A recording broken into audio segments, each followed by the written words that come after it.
Boa noite a todos, bem-vindos, bem-vindas. Para quem não me conhece, eu sou Guilherme Cosme, psicólogo e neuropsicólogo clínico da Enself, assessoria em psicologia. E hoje aqui nós vamos bater um papo com a Kátia Scavone, né, minha colega, minha sócia, né, psicóloga, neuropsicóloga clínica, psicóloga hospitalar, né, e ela hoje veio falar conosco sobre a avaliação e intervenção em TEA de 0 a 5 anos, né? Eu vou aqui chamar a Kátia para participar, para se apresentar. Dá um oi para todos. Oi, Kátia. Olá, boa noite. Eu sou Kátia Scavone, sou neuropsicóloga, atuo aqui na Enself Psicologia e hoje vou conversar um pouquinho, um bate-papo aí a respeito da avaliação e intervenção, né, em transtorno do espectro autista em crianças de 0 a 5 anos. Cá, então vamos. Desculpa eu chamá-la de Cá, né? Não, tranquilo. Tá. Cá, você veio falar um pouco da sua experiência, né? Nós trabalhamos aqui com avaliação de TEA, TDAH, em saúde mental, voltado para os transtornos psiquiátricos, mas assim, a sua experiência maior é avaliar crianças e adolescentes com TEA, né? E há uma especificidade quando se fala em avaliação dos pequenos de 0 a 5 anos. É diferente das crianças em idade escolar, né? O procedimento é diferente, até mesmo os protocolos utilizados. É isso? Sim, exatamente. Inicialmente, acho que seria bacana até conversar um pouquinho, né, o que é esse transtorno do espectro autista, para a gente poder, na sequência, até entrar nessa questão da avaliação, né, e dos protocolos utilizados. Então, assim, o que a gente observa, o que leva alguém a buscar uma avaliação de uma hipótese diagnóstica de TEA, né? Então, normalmente é uma criança que apresenta alterações na comunicação, na interação social, que apresenta alguns padrões também repetitivos, né? E que normalmente não corresponde ao que é esperado dentro de um padrão de desenvolvimento típico. Então, por exemplo, uma criança de 1 mês, ela já sorri, né, para o pai, já sorri para a mãe em troca, né, do sorriso deles, ou corresponde de algum modo, se comunica de algum modo a um toque ou a alguma coisa nesse sentido. E aí, o que leva alguém a fazer a avaliação na verdade, estar percebendo alguma alteração dentro desse padrão esperado de desenvolvimento, né? Então, na verdade, o que acaba acontecendo é que, na realidade, só 30% das pessoas são diagnosticadas com um diagnóstico precoce, né, das crianças e dos jovens e tal. 70% não tem esse diagnóstico precoce, porque, assim, algo até cultural mesmo, né, dentro da nossa sociedade e tudo mais. Então, essa coisa, por exemplo, a criança ela vai se desenvolver no seu tempo, mas também tem um limite para esse tempo. E quando a coisa começa a fugir muito do padrão, aí a gente começa a estar pensando, né, em algum tipo de alteração, né, nesses 3 aspectos que eu citei anteriormente, né? E aí se busca uma avaliação, ou o pediatra encaminha, ou o neurologista, para fazer uma avaliação de desenvolvimento. Como você tinha comentado sobre os protocolos e tal, naturalmente uma criança pequena, né, nessa faixa etária, você não vai conseguir fazer uma avaliação neuropsicológica que contenha QI e tudo mais. O que vai ser feito é um rastreio, né, dentro de escalas que medem o desenvolvimento, que avaliam o desenvolvimento, que seria o que eu falei anteriormente, se ela corresponde ou não corresponde ao esperado para aquela faixa etária. Né? Então, são escalas de rastreio, né? Que a gente faria uso do Denver, do Protea, né? Que justamente avaliam esses aspectos, e também existe, com eles um pouquinho maiorzinhos, uma avaliação aí dentro da teoria da mente, né? Então, assim, normalmente, né, o Denver, ele avalia mais, assim, a parte cognitiva, a parte, vamos dizer, de aprendizagem, né? E também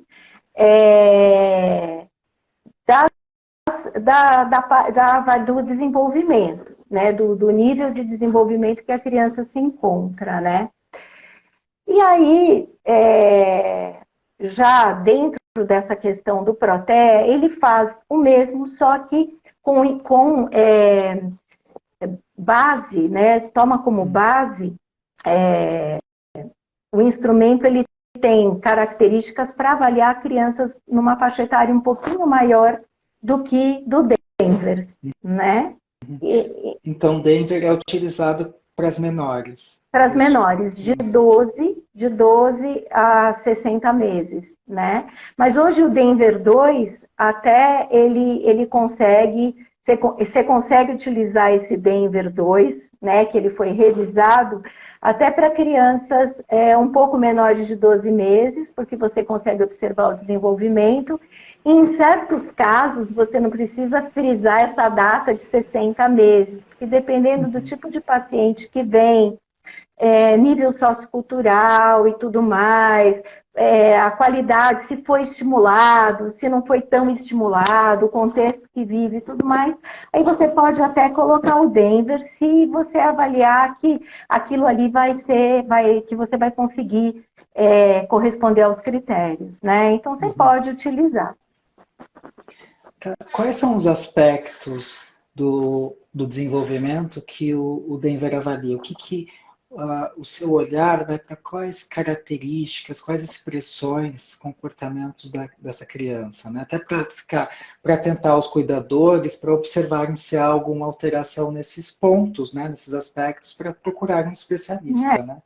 Basicamente, pequenininhos, né, é o sensório motor, né? Assim, essa questão também da fixação mais no objeto do que nas pessoas, por exemplo, essa parte de alimentação, né? Se realmente, se ele consegue, se ele tem alguma restrição, por exemplo, não tem aceitação do leite materno, ou é mais seletivo. Né?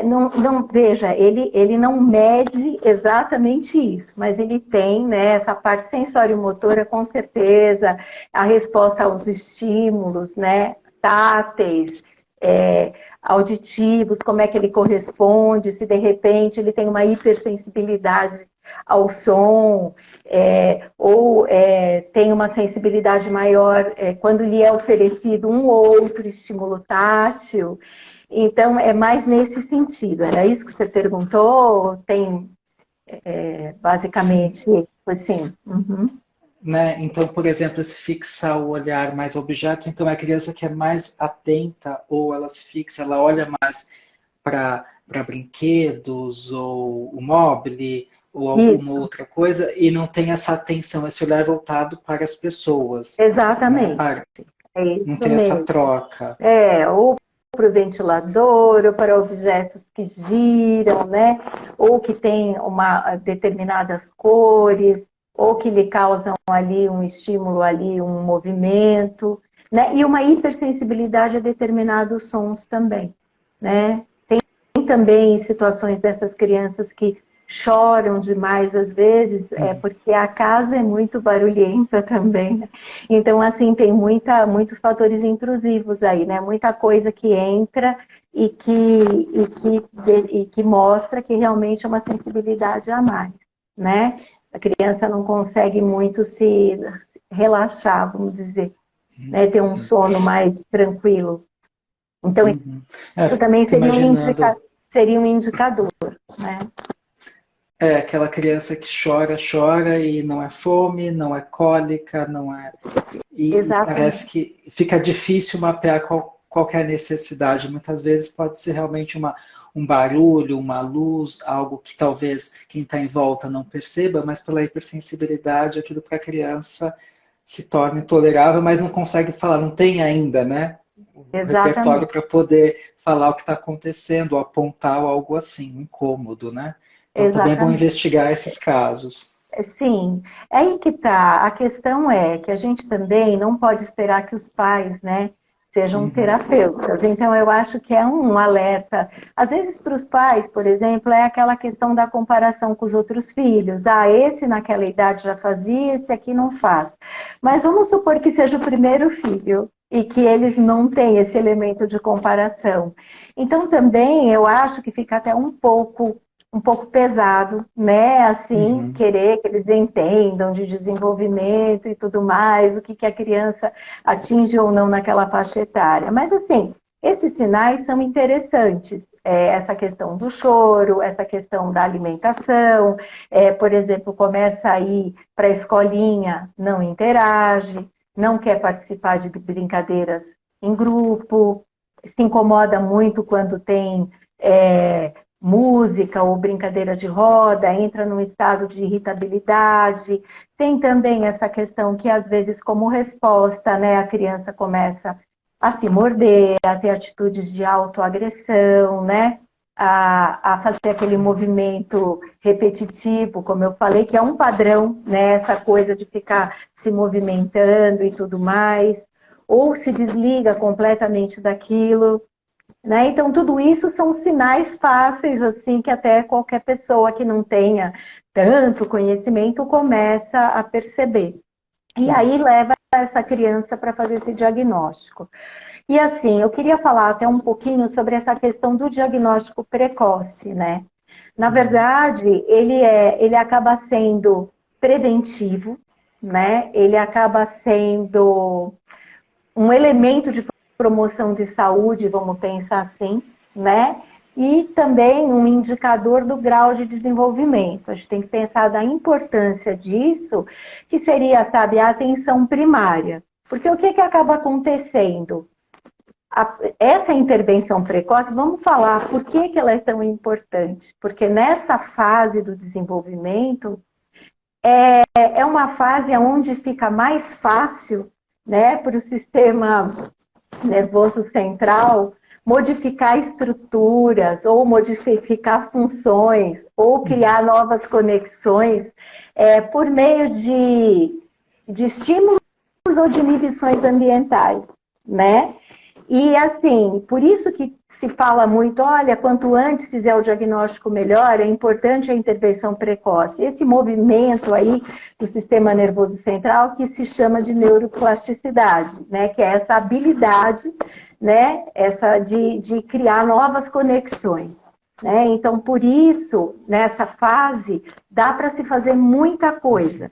E aí, o que é lamentável é que a gente tenha aí, né? A gente não tenha essa atenção primária. Né? A gente não tem aí, o pensamento voltado para isso. Né? A saúde, ela não tem. Então, ou a criança é diagnosticada tardiamente, não que não dê para fazer nada, sempre é possível uma estimulação Uhum. cognitiva, alguma coisa para poder estar desenvolvendo, mas ou é tardio o diagnóstico, ou é confundido, né, com o fato, com uma criança, vamos dizer, inibida, que não é muito sociável, né? Ou talvez com aquela ideia de, no tempo dela vai, no tempo dela vai, e o tempo vai passando e a coisa não caminha.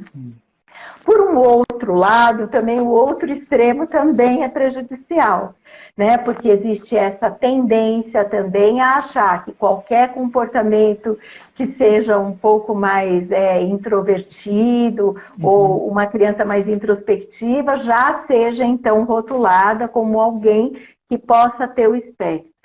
Então a coisa tem que ser balanceada, tem que haver aí um meio termo entre as duas coisas. São parâmetros, né? Não é não há uma rigidez, né? Tem que ser dessa forma, tem que ser nesse tempo. Mas são parâmetros para nós nos balizarmos se ver se é necessário ou não, talvez buscar um especialista, buscar né, uma opinião, um olhar. Separar uma criança de 2 anos que não se comunica verbalmente, já é o momento de parar para pensar. Uhum. Né? Ou que tem essa sensibilidade grande ao som, né? Porque obrigatoriamente não terá todas essas características. Terá umas que podem evidenciar mais o quadro, em algumas características, em outros, que a gente sabe que não existe isso. Quer dizer, cada ser humano é cada um absorve mesmo essa situação aí de alteração do desenvolvimento de uma forma. E existe também a questão familiar, né? Que eu acredito que em qualquer situação, tanto na questão da avaliação para buscar o diagnóstico, como também na intervenção, a família é parceira, tem que haver aí uma colaboração entre o profissional, a instituição de ensino, né, os terapeutas, outros que atendam em algum tipo de intervenção e a família também como participante de tudo isso, né? O que também a gente sabe que não é uma coisa um pouco difícil também, né, para a família, tudo isso, quer dizer, receber esse momento aí da notícia e tá absorvendo tudo isso, e entendendo que, assim, que ela tem que estar participando e ser parceira nisso tudo, né? Para essa família que, quando vai buscar a avaliação, né, chega no consultório, o que que ela deve esperar, assim? Essa sessão é feita num dia, num período, são várias sessões, como é que é? Como é que é a estrutura, assim, dessa avaliação? Então, a estrutura da avaliação ela é feita basicamente em 3 grandes etapas, né? Que seria realmente uma entrevista inicial, né, com a família, onde são detectadas a dinâmica dessa família, né? Assim, a gente solicita informações para verificar se a criança se desenvolveu no prazo limite, né, em termos de quando, se foi amamentada, com relação a essa questão de sensibilidade, quais são as preferências, né, isso tudo faz parte da entrevista inicial, onde são coletadas aí todas as informações e normalmente, na minha forma de trabalhar, eu prefiro fazer essa entrevista inicial com os pais ou quem está cuidando, responsável pela criança, sem a presença da criança, para até que a família fique mais à vontade, mais tranquila. Às vezes a criança é agitada e assim, certas informações a gente pensa que eles não entendem, mas eles entendem sim. Então, ou percebem de algum modo, né, a ansiedade dos pais e tudo mais. Então, prefiro fazer a entrevista inicial só com a família e depois já inicio esse processo de avaliação em cima dessa entrevista. Então, eu vou bolar um protocolo de avaliação. Vou ver que instrumento usar, o que é adequado para aquela determinada faixa etária, o que seria interessante para fazer esse rastreio da melhor forma possível, né? E depois eu vou dar a devolutiva para essa família, explicando naturalmente, sendo bem pequenininho, que o rastreio, ele te dá sinais, ele te dá algumas evidências, mas que ele não te fecha, por exemplo, um QI, uma alteração cognitiva, isso aí você só vai conseguir com a criança um pouquinho mais velha, né, para fazer uma avaliação neuropsicológica mais ampla, completa. Em um terceiro momento, como eu falei, a entrevista devolutiva, na qual é passado para os pais ou cuidadores essa hipótese diagnóstica, propostas de intervenção, né? E assim, aberto o espaço também para que eles esclareçam as dúvidas, né?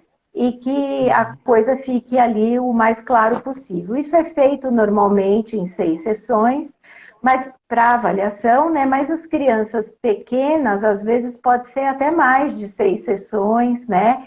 Ou de repente a gente consegue absorver e captar tudo em 3 sessões, né? Com a criança, uma entrevista inicial e uma com os pais. Então, a avaliação, a gente pensa assim, sempre dá um limite de, sei lá, de 4 a 7, vamos dizer, sessões, dependendo do caso, né? E aí essas sessões são realizadas semanalmente, sempre no mesmo dia e horário, né? Porque aí é uma vez na semana, né? Para que a criança, para que a gente possa avaliar aí todos os aspectos, né? Agora, sendo feito isso, aí a gente tem as propostas de intervenção, né? E mesmo dentro do método, aí teríamos aí, mesmo do método Denver, né, que seria para pequenos, aí essa intervenção é feita em algumas etapas também, né, onde são trabalhados realmente aspectos relacionados ao desenvolvimento da cognição. Quando eu digo cognição, não é inteligência só, né? É assim, é o entendimento, realmente, entender as emoções também adequadamente, são várias coisas que são feitas aí dentro desse método, além de ele propiciar a aprendizagem, são atividades que mobilizam para esse caminho, né? E também ele serve para ativar o cérebro a fazer essas novas conexões, né? Então, é uma metodologia que vai por esse caminho, né? Além dele, que as pessoas perguntam muito, mas não sei se perguntaram ou não, mas enfim, eu acho que é interessante estar falando, que se fala muito sobre o método ABA, né? Que ele já tem uma aplicabilidade para maiores. O rastreio, o rastreio é feito pelo Protea, pelo Denver, né? Até o ABA ele tem também um protocolo de rastreio, mas ele tem o foco do ABA já seria mais em situações assim, reais, né? Visando o objetivo dele na intervenção assim, ampliar a compreensão para aquilo que é desejável, para aquilo que é útil, né, para favorecer um pouquinho mais essa interação e comunicação e as habilidades sociais. Né? Então, o ABA ele tem uma intervenção, ele é multidisciplinar, né? Ele é feito com fono, com terapeuta ocupacional, psicólogo. Normalmente também é trabalhada a integração sensorial dentro do método ABA, né? Essa coisa do sentir, do olhar e tal, das sensações táteis e tal, tudo isso. E, assim, aquela coisa para que o indivíduo consiga conviver melhor em sociedade. Essa é a proposta do ABA, né? Para que ele se torne funcional, né? Para que ele consiga interagir, pelo menos de uma forma, que as pessoas saibam que ele tem o espectro, mas que de algum modo ele se torna ali mais funcional, né?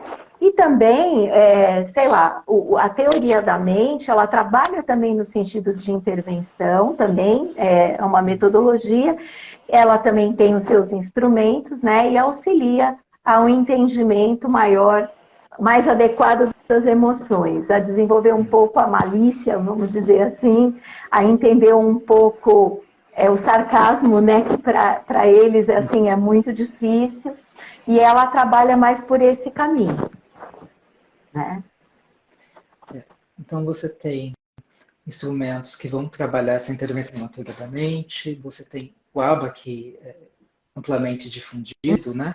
Uhum. Mas que no caso dos menores até 5 anos é mais adequado o Denver, o Protea, não só na avaliação, mas na intervenção, né? Porque também é importante destacar, né, como você falou, da intervenção, porque fica muito também no imaginário, né, quando a pessoa ela chega para vir buscar uma avaliação neuropsicológica, é em busca de um diagnóstico, né? Mas a avaliação vai além somente da descrição de um diagnóstico, mas também avalia as potencialidades, as dificuldades, mas visando também um plano de intervenção, né? Exatamente, porque como eu sempre digo aqui nas avaliações, independente de ser voltada, vamos dizer, para essa questão da avaliação do espectro, como qualquer outro tipo de avaliação, eu sempre comento, né, com os pacientes ou com quem vem buscar, que não é como um exame de sangue, que muitas vezes você vai lá, pega o exame, joga na gaveta, faz outro ano que vem, né? Porque, assim, é aquela coisa, fiz, né? Não, vai ter todo um compromisso depois, né? Quer dizer, vai ter que realmente usar o exame para promover aí, para descobrir um caminho de intervenção. Eu acho que assim é mais isso, né? Ele dá caminhos, principalmente nos pequenos, são caminhos, né? Para que se busque um modelo de intervenção, né? Que seja, vamos dizer, adequado ao perfil da família e também àquela criança, né? E seguir com isso. E é importante também ressaltar que essa avaliação tem que ser feita depois de um ano novamente, para que se compare aí os resultados, né, da avaliação inicial e pós a intervenção, se houve alguma mudança. Então, são situações que demandam aí um acompanhamento sistemático, né? Então, eu acho que isso daí é muito importante que você comentou, porque verdadeiramente não faz sentido a pessoa buscar um procedimento desse, né, vir 6, 7 vezes na clínica e depois pegar, colocar no bolso e não ter nenhum tipo de atuação em cima disso, né? É importantíssima essa intervenção, promover o desenvolvimento, né? As E assim, potencialidades. porque olha, se você fizer isso precocemente, fizer intervenção precoce, entrar com algum protocolo de intervenção e tal, em termos de desenvolvimento, na verdade, você vai economizar muito tempo, sabe? Porque, e também vai dar para esse indivíduo condições aí maiores. Porque a gente sabe, existe essa questão mesmo, existe uma questão aí neurológica envolvida com tudo isso, né? Existe, a gente sabe que dentro da anatomia, né, da neuroanatomia, que existe uma diferencinha, né, na constituição do cérebro, né, das crianças que apresentam, dos indivíduos que apresentam esse espectro, né? E até a gente sabe que, por meio de exames de imagem, a gente pode perceber as áreas cerebrais que são estimuladas. Hoje já o mundo já evoluiu nesse sentido. Então, por exemplo, quando é dado um estímulo para uma criança que não tem essa alteração de desenvolvimento, a resposta é numa parte do cérebro ali. E quando a gente percebe que tem a alteração, a resposta acaba vindo em outra parte. Quer dizer, a criança se fixa mais no indivíduo, mostra para você ali numa regiãozinha específica. E quando ela se fixa mais no objeto, ou no movimento, do móvel, como você falou, ou do ventilador, ou de outras coisas, né, quando lhe é dado esse estímulo, a gente observa que é ativada uma outra área do cérebro. Então, existe essa questão também genética, né? Que essa alteração também tem esse componente, né? Não é só uma questão de estimular ou não estimular. Já se sabe que já existe isso, já vem com a criança, né? E isso começa a se tornar mais evidente de acordo com a cobrança social. Então, muitas vezes também tem isso, que a criança pequenininha não tem tanta cobrança. Aí entra na idade escolar, entra na escola, começa-se a perceber, né, que ela não interage tanto, ou tem as características lá que eu citei anteriormente, e aí sim que se vai atrás. Então, por isso que normalmente se começa a perceber isso dos 2 aos 3 anos de forma mais evidente, né? E que é quando se busca mais a avaliação, né? E o método Denver, por exemplo, ele, na verdade, a ideia é que isso se faça bem antes, né? Que essa observação seja feita bem antes, porque se considera que isso pode favorecer aí essas conexões né? E melhorar e ser efetivo na melhora desse quadro, né? Como você falou, é mais comum realmente na fase escolar, porque está em contato, né, com, com seus pares, até mesmo o papel da escola, dos educadores é importante, porque além de terem, né, o conhecimento, terem a formação, eles estão ali cuidando de um conjunto de crianças e aí ele tem os parâmetros ali, né, ao vivo ali vendo a diferença entre uns e outros, né. Exatamente.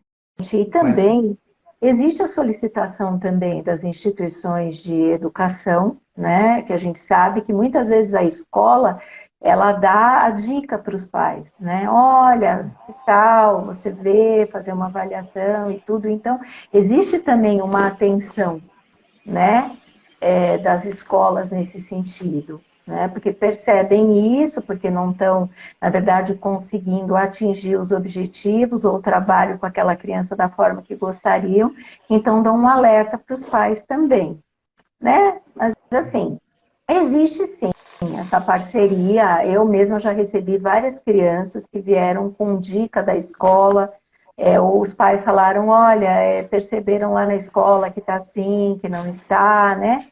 Como também aconteceu o inverso, né? De receber também muitos pais que reclamaram da não aceitação dos seus filhos nas instituições escolares, né? E que tiveram que mudar o filho de várias escolas até poder chegar nesse diagnóstico, até poder levar esse laudo e até poder contar, né, com a colaboração dos coordenadores e educadores para poder estar adequando, né, o acompanhamento dos seus filhos nessas escolas. Inclusive, eu até tinha comentado com você, né, Guilherme, sobre o caso daquela mãe, eu acho que é interessante colocar. Teve uma mãe que eu atendi, que passou por essa situação, e eu assim, fiquei, inclusive, como poderia dizer, surpresa, né? Porque ela realmente, não tendo apoio e não entendendo muito desse diagnóstico, achando que o filho tinha uma dificuldade X, ela não tinha o diagnóstico e também não teve o apoio nem a indicação da instituição escolar e nem de nenhum neuro, nem pediatra, ela desenvolveu um método próprio e ela conseguiu alfabetizar o filho dentro da intuição dela mesmo, e também conseguiu motivar o filho a fazer as atividades, terminar o ensino e tudo mais. Então, assim, a questão também é essa. Ninguém conhece melhor o filho do que a mãe e o pai, né? Então, é isso também. A referência dos pais também é fundamental, né? Porque às vezes você coloca uma hipótese, olha, eu estou percebendo isso, não, mas não é isso, é outra coisa, e é importante que a gente, como profissional, também tenha essa escuta, que nem sempre a nossa percepção é 100%. Então, assim, retomando o assunto do acolhimento, né, do sistema de ensino, ou dessa aceitação, que a gente percebe muita dificuldade ainda nesse sentido, ainda precisamos caminhar bastante, tanto na questão do diagnóstico precoce, do encaminhamento para isso, né, sem exageros, claro, dentro de um parâmetro, como também da questão das instituições escolares estarem entendendo, né, o que está se passando e até darem um toque para as famílias, e depois normalmente eu devolvo o laudo para a escola. Isso seria uma quarta etapa que eu não comentei do processo de avaliação, mas assim, devolver o laudo para a escola e colocar, eu me coloco à disposição, inclusive para esclarecer para o estabelecimento de ensino, né, numa linguagem naturalmente que seja compreensível, né, o que está acontecendo e qual é a forma da gente estabelecer uma parceria para que eles possam também auxiliar nesse estímulo, né, dessa criança para o seu desenvolvimento, auxiliar colocando estímulos adequados ou limites adequados também no auxílio para auxiliá-lo no desenvolvimento.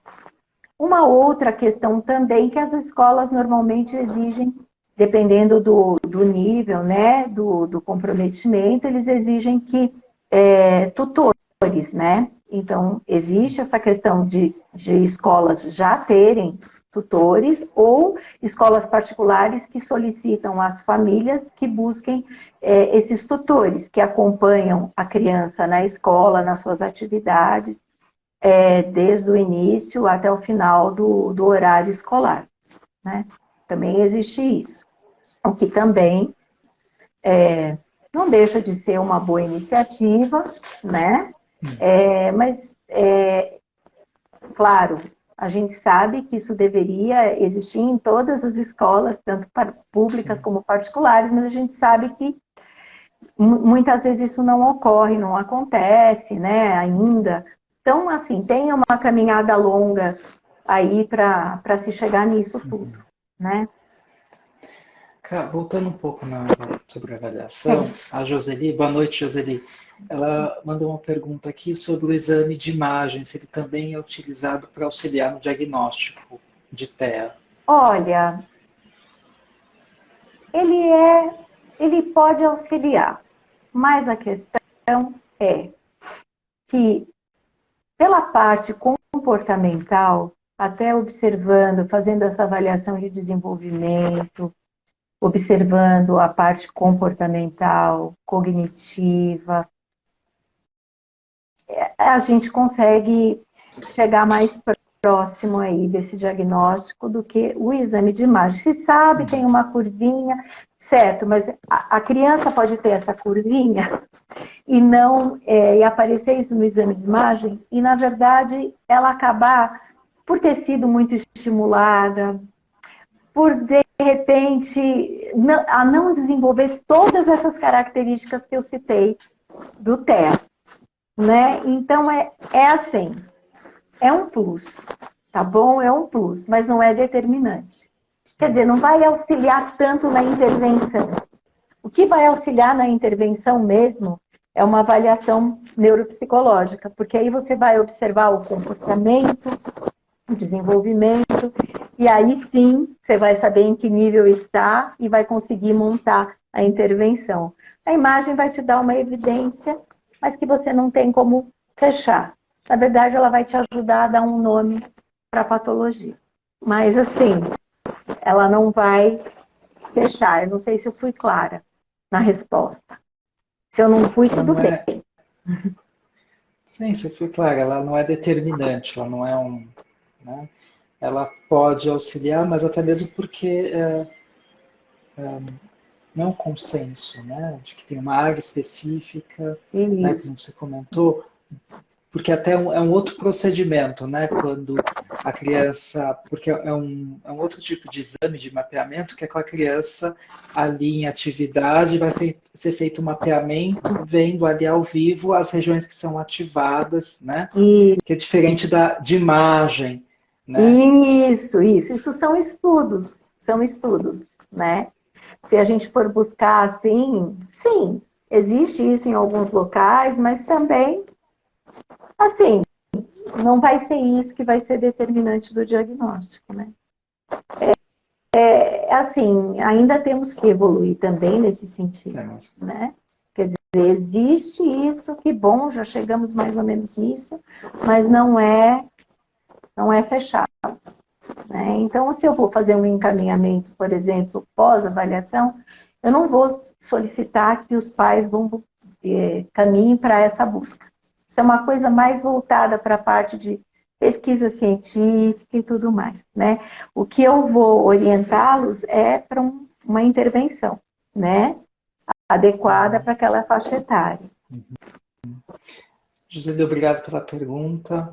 A Wanda, ela gostaria de saber um pouco sobre a medicação nessa idade. Medicação nessa idade. Olha, o que a gente vê? Crianças pequenas tomando... eu já tive tomando risperidona para diminuir a agitação, mas em todas elas, claro, tendo passado por avaliação do profissional médico, né? Tem que ser um médico, psiquiatra ou neurologista para determinar qual é a medicação adequada. Até para tranquilizar quando a criança, então, entra nesse processo de autoagressão e tudo mais. Mas, assim, antes da medicação, eu acho que, assim, o olhar do neuro ou do psiquiatra é interessante que eles tenham. Primeiro, esse olhar, o caminho melhor é esse, eu acredito, né? Encaminha para avaliação com o neuropsicólogo, recebe o laudo e, em cima desse laudo, desses resultados, dessa observação, desse rastreio, aí sim, então, até a gente, neuropsicólogo, vai discutir o caso com esse profissional da saúde, vai contar para ele quais são as principais características e aí sim ele vai determinar medicação, dosagem, se ele determinar o uso disso, ou talvez ele considere que dentro de um programa de intervenção bem feito, de forma sistemática, a criança vá se acalmar nesses aspectos da ansiedade, né?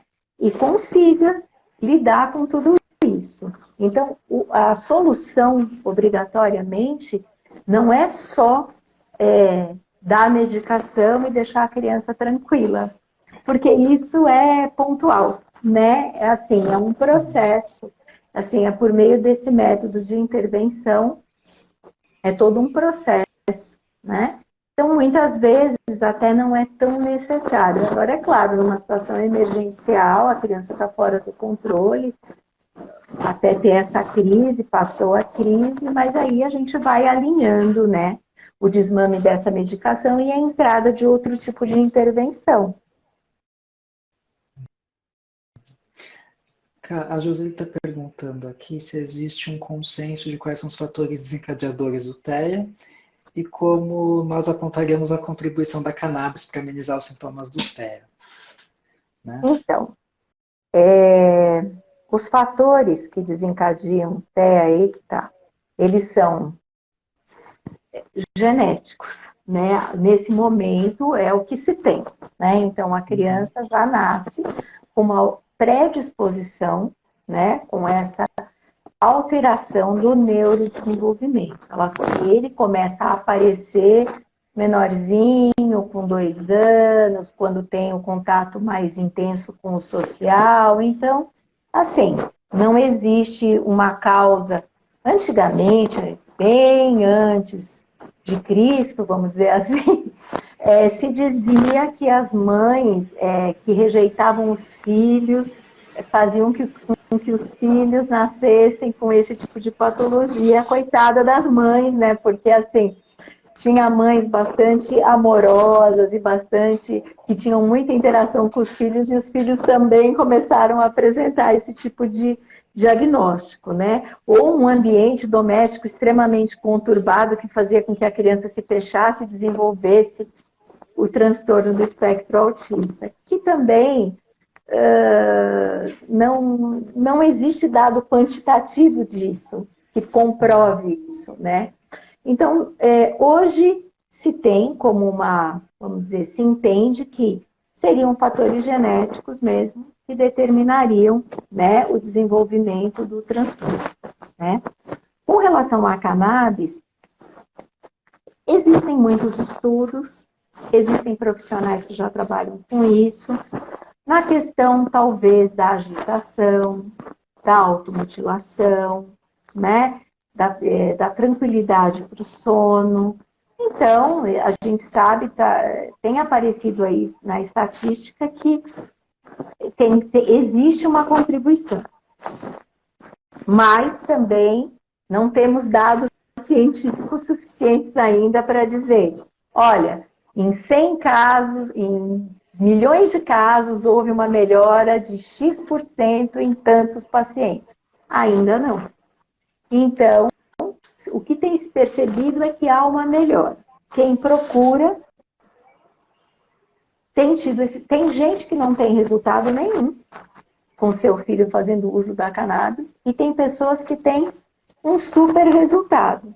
Quer dizer, é uma tentativa. Então, o que a maioria pensa? Mal não vai fazer, então eu vou tentar. E tá tudo bem.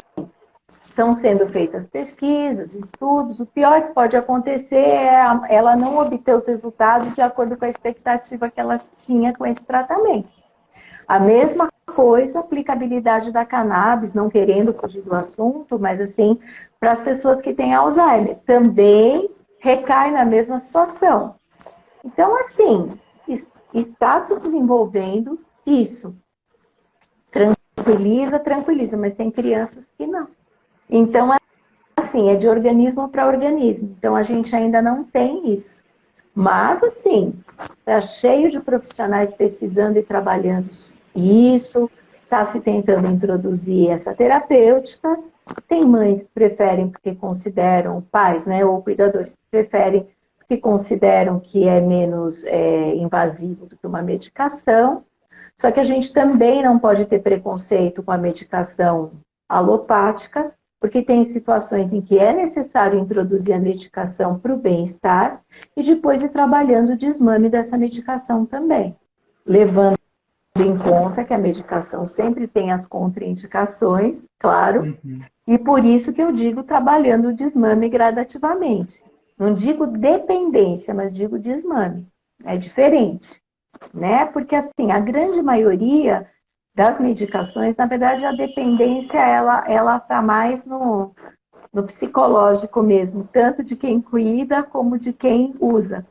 Quimicamente, algumas medicações antes dessas mais atualizadas causavam mesmo um certo grau de dependência e tal, mas está sempre muito ligado ao emocional, né? Então, como a criança com TEA, ela tem essa questão da diminuição da interação social e da dificuldade de comunicação e tal, então quem vai conduzir esse processo realmente são os pais, né? Então, que vão estar sentindo, né?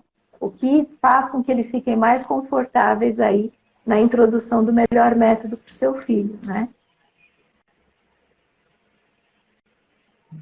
É bom porque sempre lembrar, né, que sempre feito com acompanhamento, né, um acompanhamento regular, sistemático, porque, né, eu trabalho com TEAs adultos, então tem uns que se beneficiam com benzodiazepínicos, tem outros que não, que vão se beneficiar melhor com cannabis, né, que os dois têm um efeito ali, qual é o abuso, qual é o objetivo, efeito ansiolítico, né, diminuir a Sim, ansiedade, dar um alívio, seja para dormir, porque tem agitações do sono, seja para, né, então, mas é sempre com esse acompanhamento, e a definição de um medicamento, ele nunca é definitivo, por isso sempre o retorno, né, para ver os efeitos, como é que lidou, o que se observou do comportamento, se melhorou, se piorou, ou se os efeitos adversos compensam ou não a melhora, objetivo, se não troca, muda a dosagem, né? Então, sempre com esse acompanhamento, né? sim, para adequar a medicação, porque toda medicação psiquiátrica, toda medicação alopática, mesmo a homeopática, né? Só que é um pouco diferente, mas assim, o conceito, né? A base. Mas é muito variável de indivíduo para indivíduo. Tem gente que com a conjunção de dois medicamentos vai muito bem, tem gente que não. Precisa trocar, diminuir a dosagem, então tudo tem que ser feito com acompanhamento médico, né? A gente não pode simplesmente, no caso da cannabis, ou mesmo do risperidona, ou dos benzodiazepínicos, enfim, chegar, olha, eu vou ministrar aleatoriamente para acalmar e tal, não. Tudo tem que ser feito realmente com acompanhamento médico mesmo, né? Né? E se deu certo numa parte do desenvolvimento, quer dizer, com a maturidade, né, deixa de fazer o efeito, precisa utilizar um outro medicamento. Então, por isso também é um processo que também, que nem a intervenção, ela vai mudando, né? Ela vai mudando com a idade e tudo mais. Por isso que eu até comentei, se a gente usa aí alguns critérios. O PROTEA, na verdade, ele é um instrumento de avaliação e não de intervenção, mas na intervenção a gente usa algumas coisas do PROTEA, né? Então, para a intervenção da criança maior, naturalmente, ela vai estar numa outra etapa do desenvolvimento, de acordo com a faixa etária dela, ela vai precisar de outras coisas, né? Se ela conseguiu atingir, aí vai indo. E o mesmo acontece com a medicação. Tem essa escala. Né? Aqui a Eliana comentou. Aqui, deixa eu ver. Que fugiu aqui, que já. Boa noite, isso é só um alerta quanto aos exames, prevenção é importante, assim como toda a rede de apoio, principalmente nas crianças de vida, na qualidade de vida das crianças, né? Acho que ela está falando quanto da prevenção, quanto é importante, veio ressaltar, reafirmar. Obrigado, Eliana. Sim. Aqui nós temos também uma pergunta do transtorno opositor desafiador. Somente com intervenção na medicação acontece a melhora? Né? Então, o TOD, só que geralmente também, né, entra como está associado também a alguns casos de crianças com TEA, né? Se só a medicação resolve, né? Olha, não. Melhora. Não, só a medicação não. Inclusive, o TOD também tem muitos elementos de ansiedade, tudo mais. Existe mesmo essa conjunção do TOD com o TEA, né? Porque acaba se desenvolvendo um mecanismo de defesa, né? Contra o ambiente, vamos dizer assim, né? A gente pode entender mais ou menos assim o TOD associado. E só com medicação, não. Porque tem que haver um acompanhamento terapêutico, no caso do TOD, que tenha o TOD isolado ou mesmo com o transtorno do espectro autista, até para estar auxiliando a criança ou o jovem a adquirir estratégias, né, para discutir com o terapeuta e adquirir estratégias para poder estar convivendo em sociedade, né? E, assim, o TOD normalmente tem muita dificuldade com regras, com limites, tem um estado de agitação, tem um monte de coisas e tudo isso, quer dizer, a gente precisa, junto com a criança ali, estabelecer algumas estratégias, né, que favoreçam ela ter esse convívio, enfim, e conseguir fazer com que ela compreenda, né, os limites aí do mundo, né, e as regras que são necessárias para a convivência em sociedade, né? E até a gente, como terapeuta, começa a apontar as perdas que vêm junto com esses comportamentos, né? Os danos, mas também tem uma coisa, a gente só consegue fazer essa intervenção terapêutica se o cliente, o paciente estiver medicado também, porque precisa se tranquilizar um pouco, até para conseguir absorver o que é colocado dentro da sessão.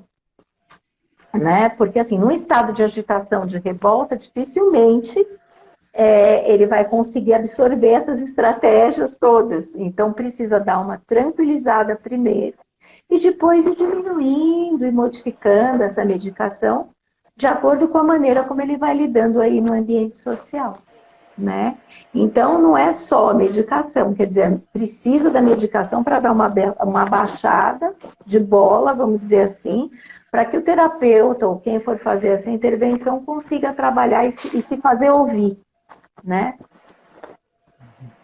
Excelente. Bom, estamos nos nossos minutos finais, né? Sim. Então, Carla, gostaria que você falasse uma palavra final, se despedisse, tá? Porque logo nós temos que encerrar aqui. Tá certo. Olha, o que eu queria colocar é assim, para que houvesse um olhar especial para essa atenção primária, né? Para essa intervenção precoce, né? Um olhar especial da saúde, da educação, né? Para que, assim, não se tivesse apenas 30% de diagnósticos precoces, que é o que nós temos hoje. Além disso, eu queria também, claro, me colocar à disposição para dúvidas, né? Vocês podem encaminhar mais dúvidas se tiverem aí, pelo Instagram mesmo, né? Ou também podem buscar o nosso contato, né, da InSelf. A gente está sempre à disposição para estar esclarecendo dúvidas, né? E até colocar que na parte de intervenção nessa faixa etária, né, nós realizamos esse trabalho na InSelf, né? Agora, para maiorzinhos, né, que estariam talvez se beneficiando mais, né, do método ABA ou de outro tipo de intervenção, Aí isso ainda não. Nós fazemos a avaliação, mas não ainda a intervenção para esses maiores, né? Para esses um pouquinho maiorzinhos aí, que as famílias vão optar, por exemplo, pelo método ABA, né? Mas, então é isso aí, eu queria agradecer a todos aí e desejar a vocês uma boa noite e um bom final de semana. E para você também, Guilherme. Boa noite, bom final Obrigado. de semana. Antes, a Joseli, ela veio perguntar sobre se é uma relação, né, dos TEAs adultos, do TEA adulto, né, na busca por psicoativos, né? Joseli, nós vamos guardar essa pergunta porque logo nós vamos fazer uma outra live falando sobre o TEA na fase adulta, tá? E aí vamos discutir melhor sobre se há essa relação e se há como ela se dá, né? Então, Cá, obrigado, tá, pela sua participação, pela sua disponibilidade, por aqui estar dividindo conosco o seu conhecimento. Obrigado a todos por terem assistido, por estarem aqui, tá? Obrigado mesmo. Uma boa noite e um ótimo fim de semana. Tchau, tchau. Boa noite. Tchau.